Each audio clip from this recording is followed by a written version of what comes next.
বন্ধুরা, গল্পটি সম্পূর্ণ কাল্পনিক এবং এটা কেবলমাত্র বিনোদনের উদ্দেশ্যে রচিত। বাস্তবের সাথে এর কোনো সম্পর্ক নেই। যদি কোনো কারণে বাস্তবের সাথে মিল হয়, সেটা নিছক কাকতালীয় ব্যাপার।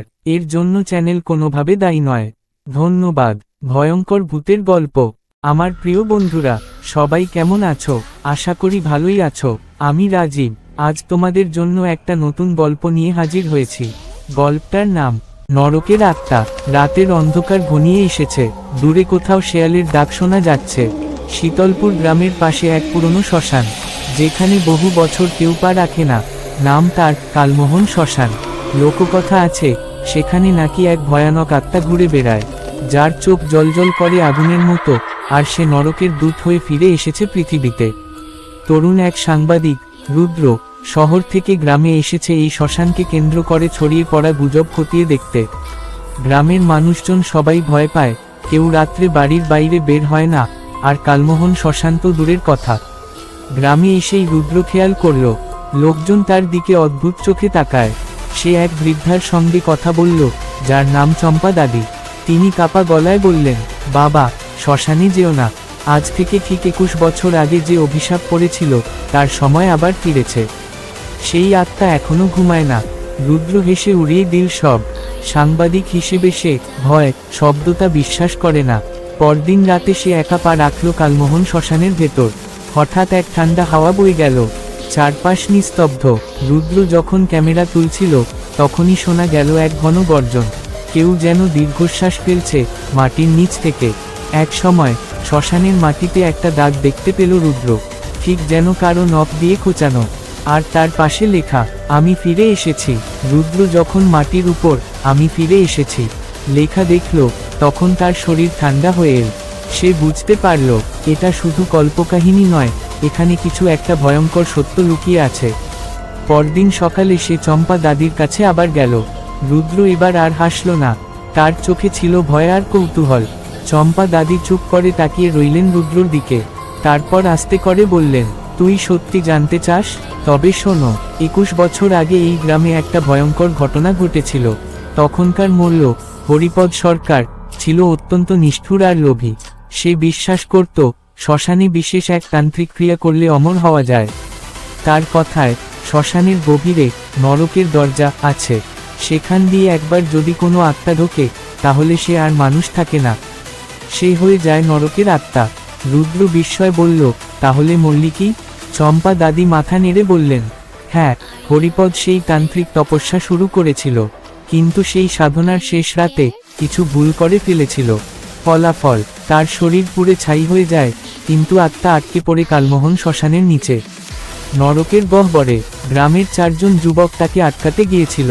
তারা তাকে সেই রাতেই মাটির নিচে বন্দি করে, তাম্রমন্ত্রী গাথা এক শিকল দিয়ে বেঁধে রাখে। কিন্তু শোনা যায়, 21 বছর পর সেই শিকলের শক্তি শেষ হয়ে যায়। রুদ্র কাপা কণ্ঠে বলল, মানে এই বছরেই সে আবার? চম্পা দাদি তার হাত চেপে ধরলেন, হ্যাঁ বাবা, সেই বছর আবার এসেছে। আর যে একবার জেগে ওঠে, সে প্রতিশোধ না নেওয়া পর্যন্ত ফের ঘুমায় না। চলুন। রুদ্র সেই রাতে ঘুমাতে পারল না। চোখ বন্ধ করলেই ভেসে উঠছিল চম্পা দাদির মুখ আর সেই কথাগুলো।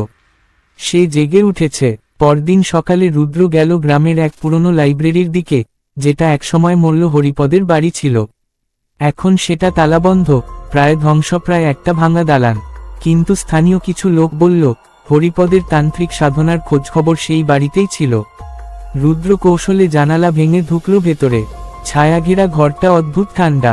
কোথাও কিছু কাগজ, পুরনো রক্তমাখা পোশাক, আর ভাঙা আয়না পড়ে আছে। এক জায়গায় একটা কাঠের আলমারি ভেঙে একটা কালো চামড়ার খাতার দেখা মিলল। খাতার নাম লেখা, তন্ত্রলোকের চাবি। লেখক হরিপদ সরকার। রুদ্র ধীরে ধীরে পড়তে শুরু করল। আজ 4র্থ দিন। আমি শ্মশানের কেন্দ্রে পৌঁছেছি। রাত 12টায় নরকপথ খুলবে, তখন আমায় আহ্বান করবে অগ্নিদেব।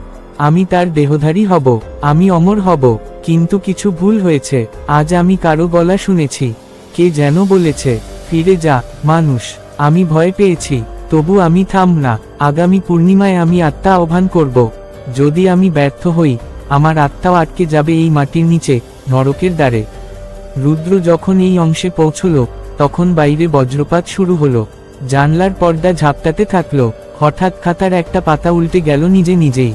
সেই পাতায় আঁকা ছিল একটা মন্ত্রমণ্ডল, যার মাঝখানে লেখা, মুক্ত করো, তবেই শাস্তি শেষ হবে, নয়তো রক্ত ঝরবে। ঠিক তখনই পেছনে কে যেন দাঁড়িয়ে ফিসফিস করে বলল, তুই ভুল করেছিস রুদ্র, আমাকে জাগিয়ে দিয়েছিস। রুদ্র চমকে পেছনে ফিরল, কিন্তু পিছনে কেউ ছিল না, শুধু একটা হালকা ধোঁয়া আর একটা পচা গন্ধ। রুদ্র বুঝতে পারল, এটা শুধু কোনো অভিশপ্ত ইতিহাস নয়, বরং একটা জীবন্ত দুঃস্বপ্ন, যার মাঝে সে আটকে পড়েছে। হরিপদের দিনলিপির পাতাগুলো তার মাথায় ঘুরছে, নরকের দরজায় খুলবে, তার রক্ত ঝরবে। সেই রাতেই সে আবার গেল কালমোহন শ্মশানে, হাতে ছিল সেই দিনলিপি আর একটা টর্চ। চারপাশে ঝড় ওঠার মতো বাতাস, শ্মশানের গাছগুলো কাঁপছে অস্বাভাবিকভাবে। হঠাৎ সে মাটিতে খুঁজে পেল একটা পাথরের বৃত্ত, তার মাঝে তান্ত্রিক মন্ত্রমণ্ডলের চিহ্ন। রুদ্র মনে মনে বলল, এইখানেই হবে সেই নরকের দরজা। ঠিক তখনই শোনা গেল ধূপ ধূপ শব্দ, কারো পায়ের যেন চাপা হাঁটার শব্দ, যেটা আসছে একদম তার পেছনে থেকে। রুদ্র ঘুরে দাঁড়াতেই দেখল এক বৃদ্ধ সন্ন্যাসী, তার গাঢ় লাল বসন পরা, চোখে দীপ্তি। তিনি বললেন, তুই হরিপদের খাতা পেয়েছিস, এই দরজা খুললে পুরো গ্রাম ধ্বংস হয়ে যাবে। থামো, আমি জানি, আমি তার তপস্যার সাথী ছিলাম একসময়। রুদ্র বিস্মিত হয়ে বলল, আপনি কে? সন্ন্যাসী বললেন, আমার নাম ছিল ত্রিলোকি, আমিও তান্ত্রিক ছিলাম হরিপদের সাথে, কিন্তু আমি সরে এসেছিলাম, কারণ ওর লালসা ছিল অমরত্বের। সে নরকের আত্মাকে বন্দী করেছিল নিজের দেহে। এখন 21 বছর পর সে ফের একবার মুক্ত হতে চাইছে, আর তুই তাকে জাগিয়ে তুলেছিস।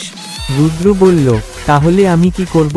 ত্রিলোকি গম্ভীর কণ্ঠে বললেন, তোর হাতে এখন কেবল একটাই পথ আছে, তোর রক্ত, তোর জীবন দিয়ে দরজা আবার সিল করে দিতে হবে, নয়তো সেই আত্মা বেছে নেবে তোর দেহ, আর পৃথিবী শুরু করবে তার নরক যাত্রা।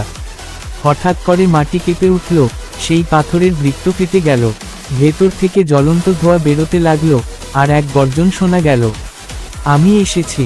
রুদ্র পাথর হয়ে গেল, আর ত্রিলোকি তার হাতে তুলে দিল একটা তাম্রপদক আর একটা ত্রিশূল। লড়াই শুরু হলো। রুদ্র, হয় তুই তাকে ফেরাবে, নয়তো সে তোর দেহে জন্ম নেবে, এক নতুন নরকের আত্মা হিসেবে। পাথরের বৃত্ত ফেটে গিয়েছে, ফাটলের ভেতর থেকে যেন লেলিহান শিখার মতো গন্ধ, ধোঁয়া আর কান্নার আওয়াজ ভেসে আসছে। ত্রিলোকি সন্ন্যাসী বললেন, এই পথে একবার নেমে গেলে আর ফিরে আসতে পারবে না। রুদ্র, তুই প্রস্তুত তো? রুদ্র একবার সেই খাতার দিকে তাকালো, আবার হাতে শক্ত করে ধরল ত্রিশূলটা। সে জানত এখন আর পেছনে ফেরার উপায় নেই। ধীরে ধীরে সে নেমে গেল ফাটলের ভেতর। ভেতরটা যেন কোনো জগতের বাইরে, মাটির রং লালচে কালো, বাতাস ভারী, আর চারপাশে শোনা যায় কান্না, চিৎকার, আর এক বিকট হাসির শব্দ। হঠাৎ এক জায়গায় গিয়ে সে থমকে দাঁড়ালো। সামনে দাঁড়িয়ে আছে একজন, মুখ ঢাকা, আগুনের মতো চোখ, শরীর আধা পোড়া। সে বলল, তুই কি রুদ্র? রুদ্র স্তব্ধ হয়ে গেল। তুমি কে? সেই ছায়া বলল, আমি হরিপদ, কিন্তু আজ আমি শুধু এক আত্মা নই, আমি নরকের আত্মা। এই দেহ আমার ছিল, এখন তোর দেহ চাই। রুদ্র বলল, আমি তা কখনোই হতে দেব না। হরিপদ হেসে উঠল, সেই হাসিতে ভয় আর বিষ ছিল। তুই জানিস না রক্তে রক্তের টান কতটা শক্তিশালী, কারণ তুই শুধু একজন সাংবাদিক না, তুই আমার রক্তের সন্তান।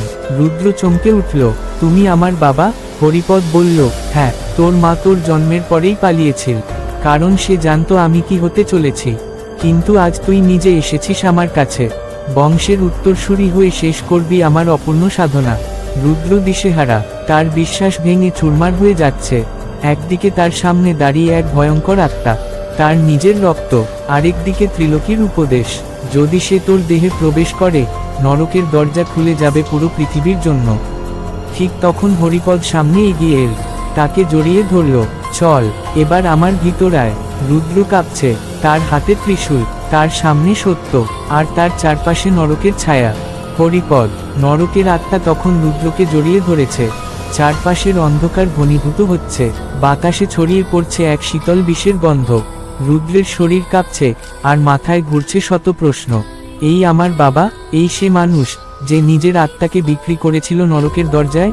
হঠাৎ রুদ্রের চোখের সামনে মায়ের মুখ ভেসে উঠল, ছোটবেলার সেই একমাত্র স্মৃতি, মায়ের কাঁদতে কাঁদতে বলা কথা।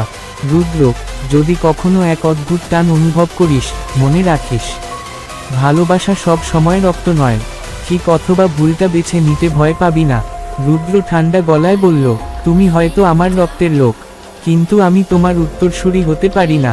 সে শক্ত করে ধরল ত্রিশূল এবং মুহূর্তে ঠেলে দিল হরিপদের বুকে। এক বিকট চিৎকারে গমগম করে উঠল পুরো নরকের গহর। হরিপদের আগুন চোখ কুঁচকে গেল, মুখ বেঁকে উঠল বিষণ্ণ ক্রোধে। তুই তুই একটা বিশ্বাসঘাতক, তুই নিজের রক্তকে হত্যা করলি। রুদ্র বলল, আমি তোমাকে হত্যা করিনি বাবা, আমি তোমার অভিশাপকে শেষ করতে এসেছি। হরিপদের আত্মার শরীর ফেটে যাচ্ছে, ভেতর থেকে কালো ধোঁয়া বেরিয়ে আসছে, তার আত্মা মুক্তি চাইছে, কিন্তু মুক্তির নয়, এটা তার শেষ দহন। চারপাশ কেঁপে উঠছে, নরকের দরজা বন্ধ হচ্ছে, রুদ্রের চারপাশে আগুনের দেয়াল তৈরি হচ্ছে। ঠিক তখনই ত্রিলোকী সন্ন্যাসী সেখানে এসে হাজির হলেন। তিনি বললেন, তুই নিজের রক্তকে জিততে দিলি না, এখন তুই অভিশাপ মুক্ত ঠিকই, কিন্তু এই দরজা আবার খোলার ক্ষমতা শুধু তোর হাতেই থাকবে। তোর মধ্যে এখন নরকের শক্তি ওর ছায়া রেখে গেছে, তুই বেঁচে থাকবি, কিন্তু তুই আর আগের রুদ্র থাকবি না। রুদ্র তখন মাটিতে বসে পড়ল, তার চোখে জল। সে নিঃশব্দে বলল, আমি নরকের আত্মাকে শেষ করেছি, কিন্তু আমি নিজেও কি আর মানুষ রইলাম? তারপর আরও 5 বছর কেটে গেছে। শীতলপুর গ্রামে এখন অনেক নতুন মানুষ, কিন্তু একটা গল্প আজও কালমোহন শ্মশানকে ঘিরে। সে আবার ফিরতে শুরু করেছে। রাত হলে শোনা যায় শ্মশানের দিক থেকে ধাতব শব্দ, কেউ যেন চেনা কণ্ঠে ফিসফিস করে বলে, ফিরে যা, এটা তোর জায়গা না।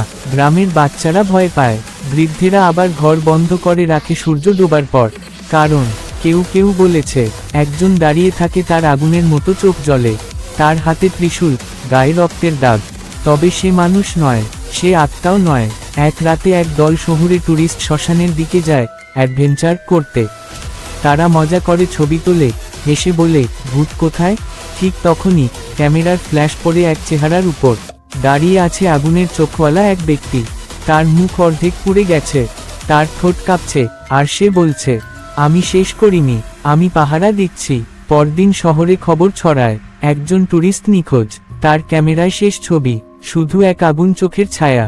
চম্পা দাদি, যিনি এখনো বেঁচে আছেন, পাথরের মূর্তির মতো তিনি বলে ওঠেন, ওই রুদ্র, সে এখনো বেঁচে আছে, কিন্তু সে এখন আর মানুষ নয়, সে এখন নতুন নরকের আত্মা, সে এখন নরকের দরজার পাহারাদার, এক অভিশপ্ত দরজার রক্ষক। শেষ কথা, নরকের আত্মা মরেনি, সে ঘুমোয় না, সে শুধু অপেক্ষা করে, যদি কেউ ভুল করে দরজাটা আবার খোলে। বন্ধুরা, এই ছিল আজকের গল্প। গল্পটা তোমাদের কেমন লাগলো? যদি ভালো লেগে থাকে তাহলে চ্যানেলটাকে সাবস্ক্রাইব করে রেখো, আর একটা লাইক করে তোমার মূল্যবান কথা কমেন্ট করে জানিও। ধন্যবাদ।